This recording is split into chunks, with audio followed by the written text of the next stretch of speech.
typical old school procurement function has a reputation for treating everything they buy as a commodity.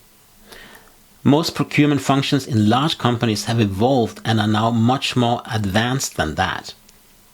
Nevertheless, are they still treating the services you sell as a commodity? Sometimes that may very well be the case. So, what can you do about it as a B2B sales professional? That's the question I'll be answering in a moment. My name is Armand Breivik. If you are in B2B sales, then you're in the right place, because on this channel I answer all your questions about how procurement thinks, plans and acts. I share insider information based on more than 2 decades in procurement and sales. My mission is to help you sell more in less time by taking control of your relationships with procurement. Today I'll answer the question, how do you stop procurement treating the services you sell as a commodity? A while back I had exactly that same conversation with Florian Faes and Esther on SlatorPod, the weekly language industry podcast. Being treated as a provider of commodity services by procurement is a challenge that language translation firms in particular face. On the podcast we also covered a number of other topics, such as misconceptions service providers have of procurement, the concept of category management, and trends in procurement. So why are language services particularly prone to being regarded as commodities by procurement? They're often regarded as commodities because they look like commodities, at least at first glance. The industry uses a per word rate as a key component when pricing its services. So it almost looks like a standard item that you buy for a standard price.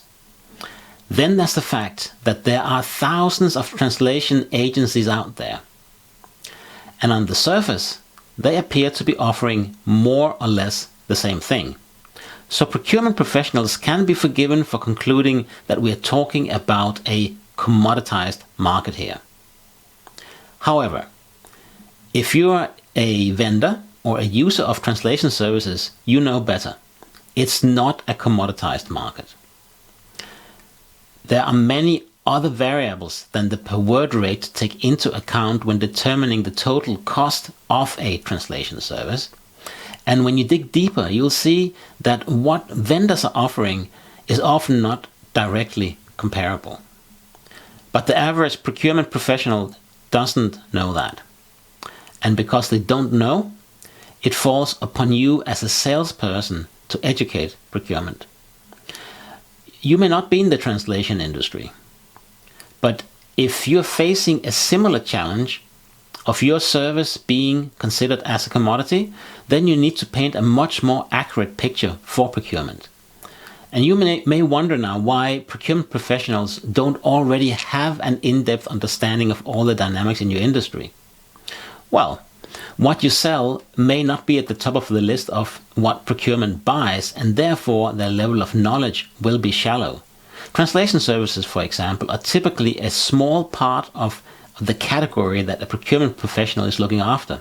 It may be a subcategory of a subcategory, and it's therefore not feasible for them to invest too much time in proactively getting a deep understanding of that particular industry.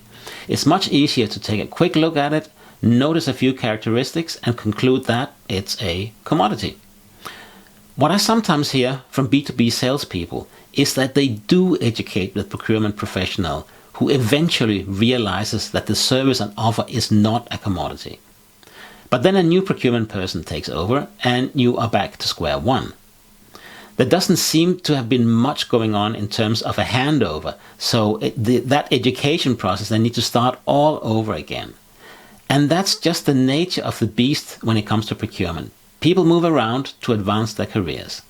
So salespeople who don't want the services to be treated as commodities need to be prepared to continually educate. If dealing more effectively with procurement is important to you, then you could really benefit from subscribing to my LinkedIn newsletter called Selling to Procurement. I share new tips and insights every week, and you will not be asked to enter an email to subscribe. Just follow the link below, and once you're on the LinkedIn platform, hit that subscribe button.